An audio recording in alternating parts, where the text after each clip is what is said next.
বাংলাদেশ সৃষ্টির পর থেকে উত্তরবঙ্গ গরিব নয়, গরিব করে রাখা হয়েছে। সেই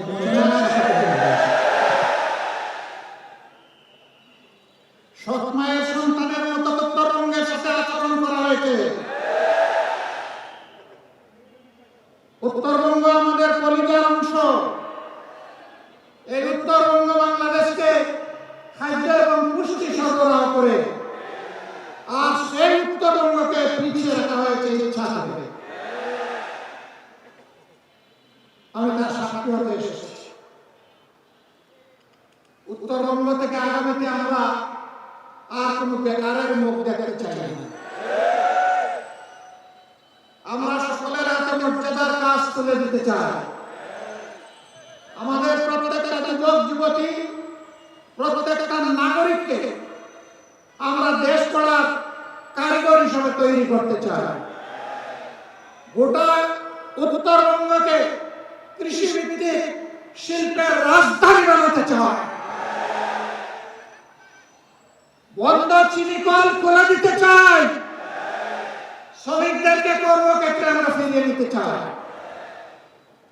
ভাই, আমাদের কাছে কোনো কাজ নাই। আপনারা সবাই ভাই বোনেরা আমাদের কাজ। আপনাদের মুখে আমরা একটা ভালোবাসার কাজ চাই। আপনাদের সমর্থন, দোয়া, ভালোবাসা দিয়ে আগামীতে বেকার এবং দায় দয়া মুক্ত একটা বাংলাদেশ আমরা করতে চাই। কারো দয়ার পাত্র হয়ে বাংলাদেশের কোন এলাকার মানুষ বসবাস করবে তা আমরা দেখতে চাই না। কে কার উপর দয়া করে জনগণের ট্যাক্সের টাকায় পরের জনের পথধারী, এ আমরা করব না। আমরা যুবকের হাত শক্তিশালী করবো ইনশাআল্লাহ। আমরা যুবতীর হাত শক্তিশালী করবো ইনশাআল্লাহ। পরিবার যেমন নারী পুরুষের সমন্বয়ে গড়ে উঠে সমাজের সবচেয়ে ক্ষুদ্র এবং সমাজের ভিত্তি হিসেবে পরিবার যেমন গড়ে উঠে, আমরা নারী পুরুষ মিলে বাংলাদেশকে গড়ে তুলব ইনশাআল্লাহ। মানুষ আওয়াজ দেয় টেকনাফ থেকে তেতুলিয়া। ওই টেকনাফের উন্নয়ন জোয়ার আর আসতে পারে না তেতুলিয়া পর্যন্ত। আমরা এটা উল্টাই দেবো, বলবো তেতুলিয়া থেকে টেকনাফ। এতদিন টেকনাফ থেকে তেতুলিয়া হয়েছে, এখন ব্যালেন্স হওয়া দরকার। এখন হবে তেতুলিয়া থেকে টেকনাফ। আপনারা মন খারাপ করবেন না তো? আলহামদুলিল্লাহ। চারটা নদী, বিশাল নদী, আল্লাহর নিয়ামত। আল্লাহ তাআলা এই উত্তরবঙ্গকে দান করেছিলেন। তিস্তা, ধরলা, ব্রহ্মপুত্র এবং করতোয়া।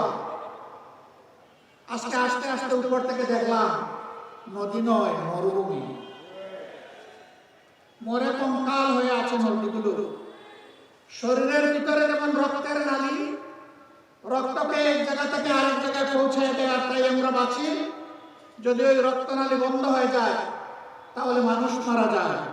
আজকে আমাদের আল্লাহর দান এই নিয়ামত, নদীগুলাকে খুন করা হয়েছে।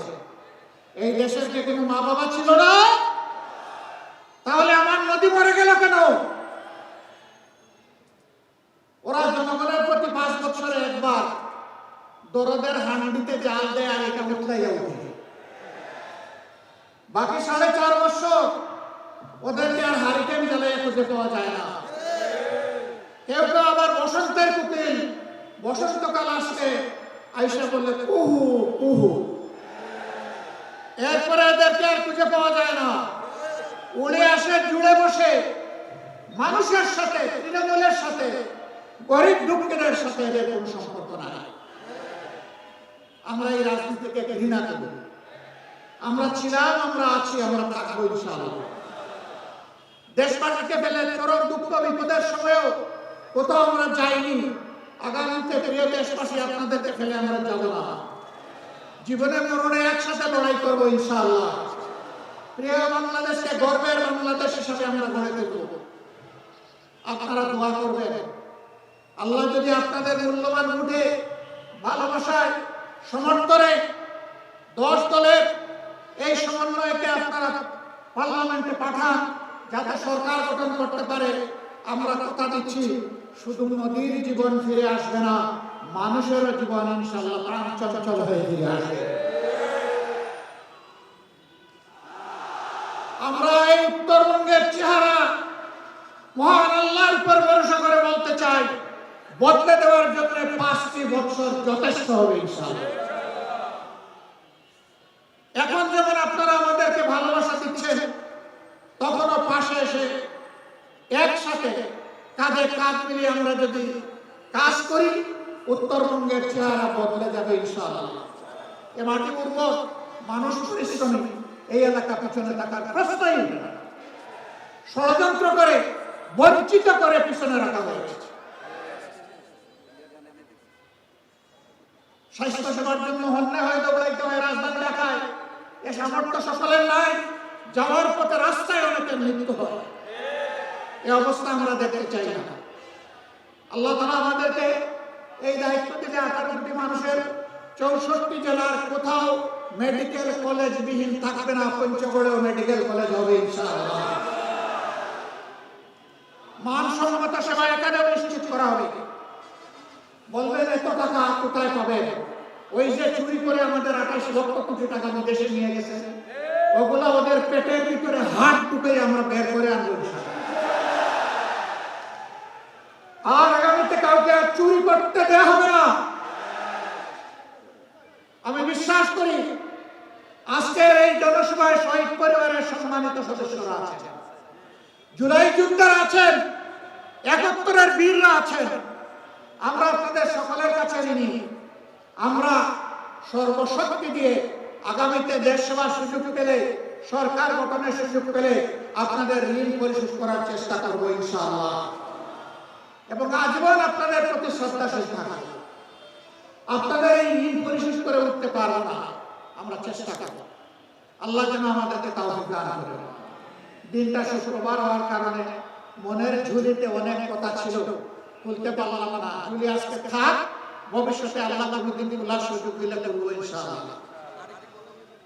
সম্মানিত ভাই বোনেরা, আমি 10 দলীয় সমন্বয় সংযোগের পক্ষ থেকে এখন 2 জন ভাইকে তাদের হাতে আপনাদের হয়ে আমি আজকে প্রতীক তুলে দেব। আপনারা হৃদয়ের ভালোবাসা দিয়ে এই প্রতীককে সমর্থন জানাতে রাজি আছেন? ধন্যবাদ, কৃতজ্ঞতা। আল্লাহ আপনাদের সম্মান বৃদ্ধি করে দেন। আজকের জনসভার পরে তো আর কোনো কাজ করা লাগবে না। 12 তারিখ বিজয় ছিনিয়ে আনা পর্যন্ত আমাদের কাজ অব্যাহত থাকবে। 13 তারিখ থেকে নতুন অধ্যায়ের কর্মী হয়ে, শ্রমিক হয়ে কাজ শুরু করবো ইনশাআল্লাহ। দেশের মালিক হব না, সেবক হব ইনশাআল্লাহ। একটা কথা শুধু বলে দিতে চাই, ভোট দিতে পারেন নাই বহুদিন, এবার অপেক্ষায় আছেন। ভোটটা ভোট দেওয়ার জন্য চঞ্চল হয়ে আছে, মরুভূমি হয়ে আছে, পিপাসার্ত হয়ে আছে। আপনার ভোট কেউ যদি ডাকাতি করে নিতে আসে, তাহলে কি করবে? কি করবে? রুখে দিতে হবে। যুবকরা, কাজ শেষ হয়নি, কেবল শুরু হয়েছে। এই দেশ থেকে বৈষম্য, অবিচার, দুর্নীতি, চাঁদাবাজি, দখলদারি, স্বৈরতন্ত্র বিদায় নিয়ে ন্যায় এবং ইনসাফ ভিত্তিক আধিপত্যবাদ মুক্ত, দুর্নীতি মুক্ত, দুঃশাসন মুক্ত স্বাভাবিক বাংলাদেশ সৃষ্টি না হওয়া পর্যন্ত আমাদের লড়াই অব্যাহত থাকবে। আমরা থামবো না, আমাদেরকে কেউ থামাতে পারবে না ইনশাআল্লাহ। আমরা চলতেই থাকবো যতদিন পর্যন্ত এই জাতি তার মঞ্জিলে মকসুদে না পৌঁছবে। মহান রবের দরবারে দোয়া করি, হে আল্লাহ, আগামীতে ন্যায় ইনসাফ যারা এই দেশে কায়েম করবে, তোমার গায়েবী মদদ দিয়ে তাদেরকে সাহায্য করবে। নতুন কোন দুর্বৃত্ত নতুন কাপড় পরে আবার যেন আমাদের সামনে না আসতে পারে, তুমি ওদেরকে আটকায় দাও। দেশ এবং মানুষকে যারা ভালোবাসবে, সম্মান করবে, তাদের হাতে জনগণের খেদমতের চাবিটা হে আল্লাহ তুমি উঠে দাও। আমরা বিশ্বাস করি তোমার ঘোষণাই সত্য। তুতিল মুলকা মান তাশাউ ওয়া তানজিউল মুলকা মিম্মান তাশাউ। যাকে চাও ক্ষমতা তুমি তার হাতে পৌঁছে দাও, আর যাকে অপছন্দ করো তার হাত থেকে ঝাপটা মেরে তুমি কেড়ে নাও।